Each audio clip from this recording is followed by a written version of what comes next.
It's SPOKEies University from DS Simon Media, featuring Alex Josephson from Twitter. What are some of your tips, best practices for leaders at organizations to leverage Twitter?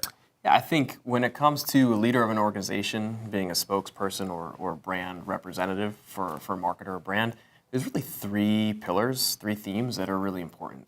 One is authenticity, the second would be exclusivity, and the third would be consistency. So when we say authenticity, we mean what does your brand stand for and how do you as an individual want to express that on the platform?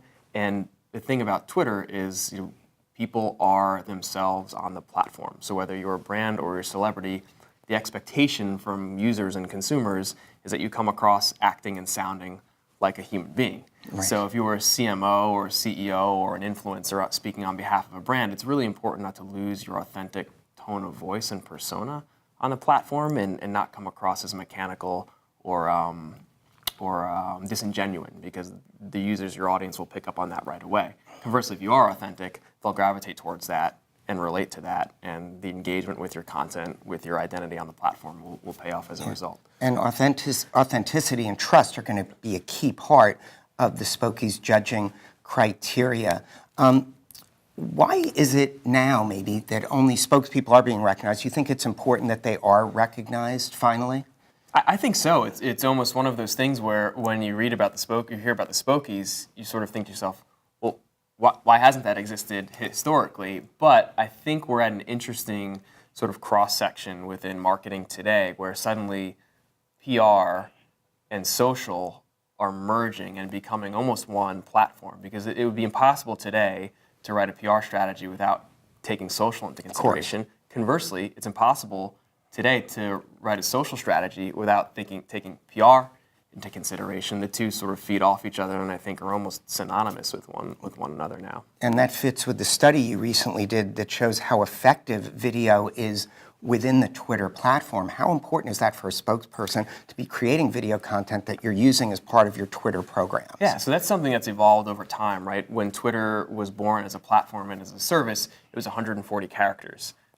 In fact, that comes from SMS limitations that you have. It's actually 160 characters. The first 20 characters were for your phone number. It's evolved over time from images to now video. We've seen video consumption over the last 2 years on Twitter alone increase by exponential standards. And now Twitter is a very visual platform. It's everything from journalists posting content they're shooting to highlights from a game to even live streaming on the platform. And it's important that spokespeople take advantage of video as a format on Twitter. We see when users consume video content on Twitter, and we compare that to the online video norms, because of the state of mind they're in a mobile environment, they're in a social-oriented environment, we see everything from engagement to recall to even like the actual memory encoding. When they're watching the video, we see that increase exponentially when compared to what you typically see on the web.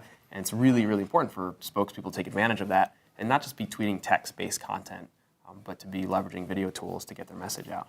That's awesome. Now, let's say you're with a small nonprofit or very small organization. Is it still possible to leverage the power of Twitter to be successful and grow your organization, build leadership?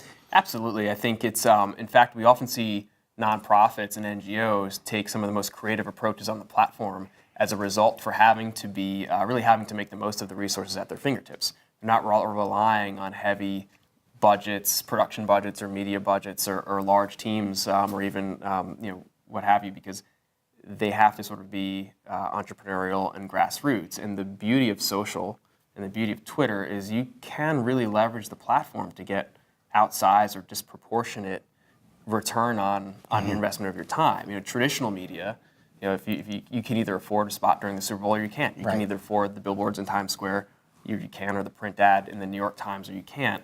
And Twitter is one of those places where if you're the ACLU, for example, what they did recently in sort of piggybacking off what was happening in the world and leveraging that as a platform to grow their followership on Twitter to over 1 million followers was something that they did through really grassroots efforts. That's cool. And we're very excited that part of the SPOKEies is going to include judging for specific social media awards through Twitter. Alex, thanks so much for being with us. Awesome stuff. Sure. Thanks for having me. Excited.